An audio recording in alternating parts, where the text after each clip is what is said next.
മലയാള സിനിമയിൽ സൂപ്പർ താരങ്ങളോളം തന്നെ മൂല്യമുള്ള നടിമാരുണ്ട്. മഞ്ജു വാര്യർ അതിൽ എക്കാലത്തെയും വലിയ താരമാണ്. ശോഭനയും അതുപോലെ തന്നെയാണ്. എന്നാൽ താരറാങ്കിൽ വലിയൊരു മാറ്റമാണ് വന്നുകൊണ്ടിരിക്കുന്നത്.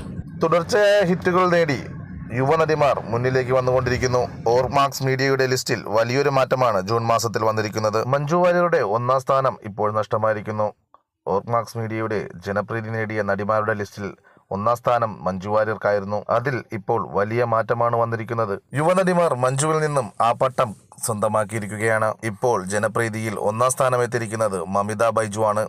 പക്ഷേ ഇത് ആദ്യമായിട്ടല്ല മമിത ഒന്നാം സ്ഥാനത്തെത്തുന്നത്. ജൂൺ മാസത്തിലെ റാങ്കിങ്ങിലും ഒന്നാം സ്ഥാനം മമിത തന്നെയായിരുന്നു. പ്രേമലു എന്ന ഒറ്റ ചിത്രത്തിലൂടെയാണ് മമിത താരമൂല്യത്തിൽ ഒന്നാം സ്ഥാനത്തെത്തിയത്. ഈ വർഷം റിലീസായ ചിത്രം ബോക്സ് ഓഫീസിൽ 1.130 കോടിയിലേറെ രൂപയാണ് കളക്ഷൻ നേടിയത്. അതിനുശേഷം തമിഴിലും തെലുങ്കിലും മമിതയ്ക്ക് നിരവധി അവസരങ്ങൾ വന്നിട്ടുണ്ട്. ഇതെല്ലാം പ്രേമലുവിന്റെ വൻ വിജയത്തിന് ശേഷം സാധ്യമായതാണ്. തെലുങ്കിലും പ്രേമലു വൻ വിജയമായിരുന്നു. രാജമൗലി അടക്കമുള്ളവരുടെ പ്രശംസ അന്ന് മമിതയെ തേടിയെത്തിയിരുന്നു. ഇത്തരത്തിൽ വാർത്തകളിൽ നിറഞ്ഞു നിന്നതെല്ലാം മമിതയ്ക്ക് ഒന്നാം സ്ഥാനം നിലനിർത്താൻ സഹായിച്ച കാര്യങ്ങളാണ്. അതേസമയം മഞ്ജു വാര്യരെ വീഴ്ത്തിയാണ് മമിത ഒന്നാം സ്ഥാനത്തെത്തിയത് എന്നതും നേട്ടത്തിന് മികവ് വർദ്ധിക്കുന്നു. ഇപ്പോൾ മഞ്ജു വാര്യരുടെ സ്ഥാനം രണ്ടാമതാണ്. എന്നാൽ സിനിമകൾ പരാജയപ്പെട്ടതുകൊണ്ട് മാത്രമല്ല മഞ്ജു വാര്യരുടെ ജനപ്രീതിയിൽ ഇടിവ് വന്നത്. മലയാളത്തിൽ മഞ്ജുവിന്റെ സിനിമകൾ അടുത്തൊന്നും റിലീസ് ചെയ്തിട്ടില്ല. തുടർച്ചയായ സിനിമകൾ മഞ്ജു മലയാളത്തിൽ ചെയ്യുന്നതുമില്ല. ഇനി വരാനിരിക്കുന്ന ചിത്രം എമ്പുരാനാണ്. മോഹൻലാലിനൊപ്പമുള്ള ഈ ചിത്രം താരസിംഹാസനം തിരിച്ചുപിടിക്കാൻ മഞ്ജുവിനെ സഹായിക്കുമോ എന്ന്